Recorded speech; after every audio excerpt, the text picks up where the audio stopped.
वनकर्मी द्वारा मिलीभगत से नेपाल को अवैध लकड़ी की तस्करी की जा रही है। इसकी शिकायत हमने डीएफओ साहब को लिखी थी। दरवाजे के सामने बयान लिए गए, इनके ऊपर कोई कार्रवाई नहीं की जा रही है। दबाव बनाया जा रहा है हमारे ऊपर कि समझौता कर लो।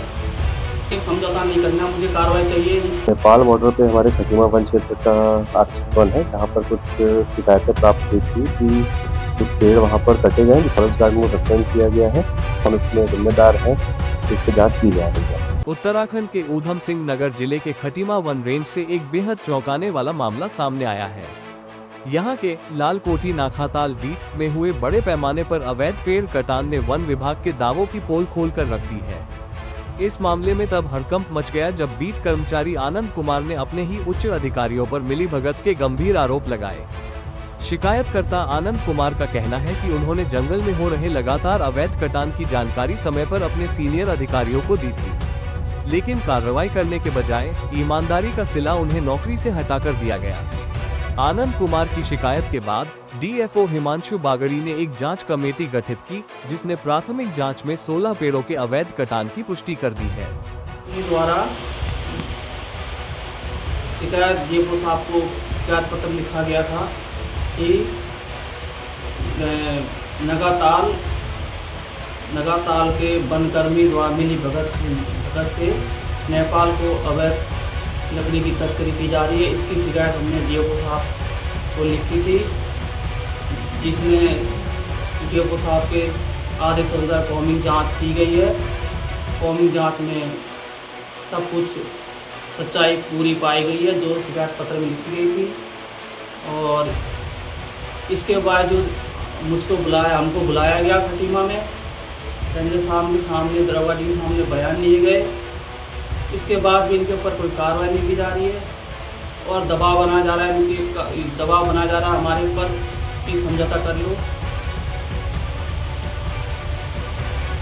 मुझे एक समझौता नहीं करना, मुझे कार्रवाई चाहिए। दोषियों के खिलाफ जो दोषी है उनके खिलाफ कड़ी से कड़ी कार्रवाई की जाए। और मुझे अकेले अगर बाहर अंदर जाने में मुझे दिक्कत है, क्योंकि मैं सुनने में आया कि कुछ वाचरों की मीटिंग हुई थी। कोई वाचर कहता है कि इसको पीटते या मारते, इसका मोबाइल नदी में फेंक देते तो सबूत खत्म हो जाते। मुझे इनके खिलाफ कड़ी से कड़ी कार्रवाई चाहिए महोदय। विशाल कुमार जो हैं, इनका कहना ये था कि हम तो ऊपर तक देते हैं, तो उनकियों के पास जाए, धर्म के पास जा, कोई हमारा कुछ नहीं होगा। इस पूरे मामले में अब कई गंभीर सवाल खड़े हो रहे हैं।